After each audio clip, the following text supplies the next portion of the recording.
This video is going to be a really quick sort of cost analysis of film photography. So on a day-to-day, I will have people coming in to the camera shop I work and they will look at the price of film and say, oh, that's very expensive. How can anyone afford to do that anymore?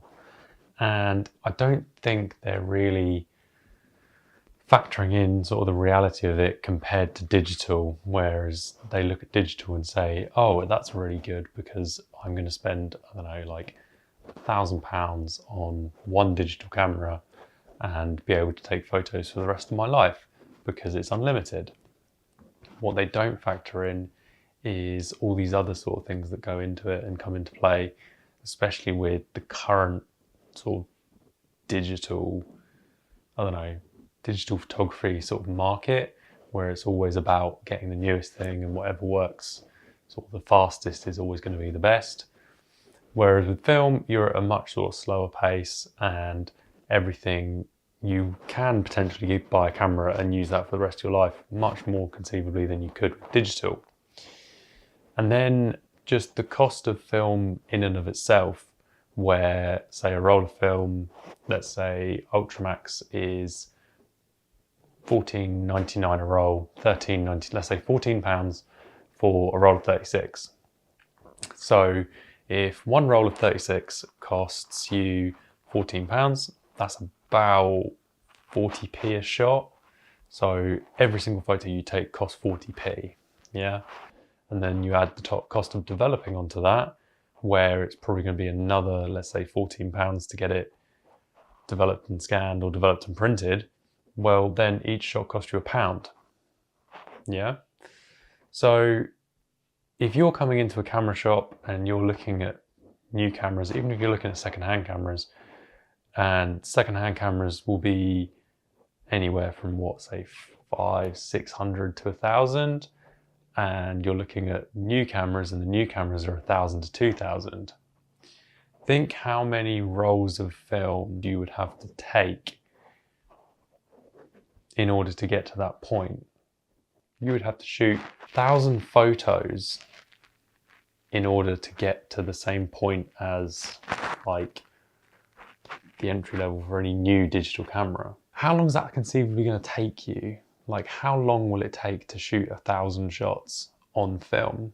Bear in mind that the whole time you're shooting film, you're thinking each shot costs me money and you want to get it right because it's costing you money. So you end up taking a lot fewer shots because you're aware of that cost. You're thinking about each shot more, which is then subsequently you're going to end up with better shots. Whereas with digital, you can just spray off a load of shots. They will come out right, maybe, but having stood there and thought about a shot and sort of contemplated, is this worth actually taking? And then when you do press the button, you're taking a shot of something that is going to be worth your time and you will actually look at again. The digital, you'll put it on a hard drive, you'll keep it on the memory card, you'll probably never look at it again. How many photos are people actually getting printed these days? It's not just the cost of film and the cost of developing that is going to be added to that, the cost of the cameras themselves. Yeah, you can get, I don't know, like a Mamiya 7 or a Leica M6 or a Contax T2 or T3, and you can spend £1,000 or more on a camera, and in some cases a camera that you know isn't going to last you a lifetime. There's a lot of other options, and if you've seen my other videos talking about film cameras that I think are good for beginners, which I will put up in the card that side, there's so many other options that are A, more affordable, and B, are sort of geared towards people just getting started and wanting just to take nice photos. And again, if you are getting started in photography, again, got another video on that. I talk about having a £250 budget on your first film camera. So £250, that's fair enough. That's to get you a decent camera, one that hopefully is serviced and working and maybe comes with a warranty, but could conceivably last you a lifetime. And in that lifetime, you could then shoot I don't know, say in 5 years you shoot 1,000 photos. Yeah, so you shoot 1,000 photos in 5 years and you've still got the same camera. Whereas if you'd gone with a digital, you would probably have upgraded within 4 years and have spent another 1,000, 2,000 on a different body or bought multiple lenses.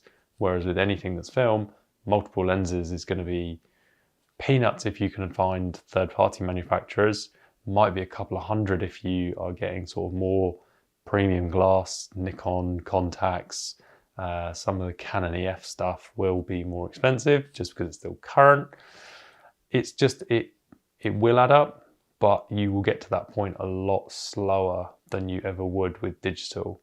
With digital, you've spent it, it's gone, you're not getting that back. Because you try and sell the camera again, you'll get half as much than you did when you bought it. With film cameras, yeah, the price fluctuates a little bit, but if you do go to sell it again, in theory, you should get a reasonable amount back for it, just because the market's kind of stabilized with film cameras now.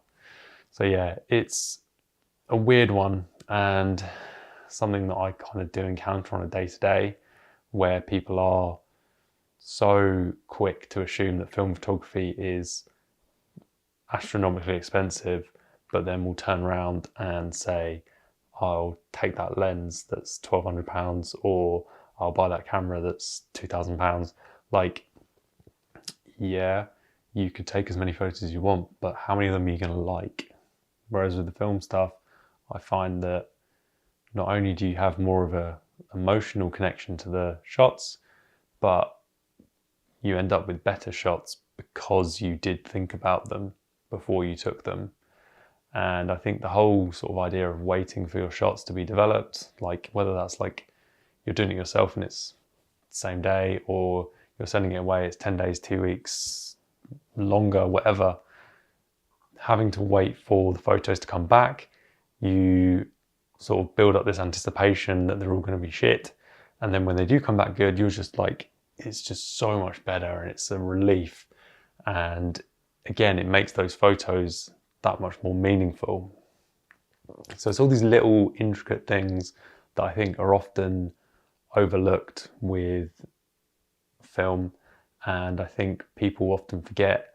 And yeah, it's just a weird thing that, yeah, I'm clearly an advocate for film photography. So if you also feel the same, feel free to pop it in the comments. If you've got anything else to add or any other sort of perspective that I may have missed, please put that in the comments. We can have a discussion about it. If you like this video, feel free to like it. If you really like this video, you are more than welcome to subscribe. Check out some of my other videos talking about getting into film photography if you are new to it, or if you're thinking about getting back into it, whichever. But yeah, thank you very much for watching, and I'll see you in the next video.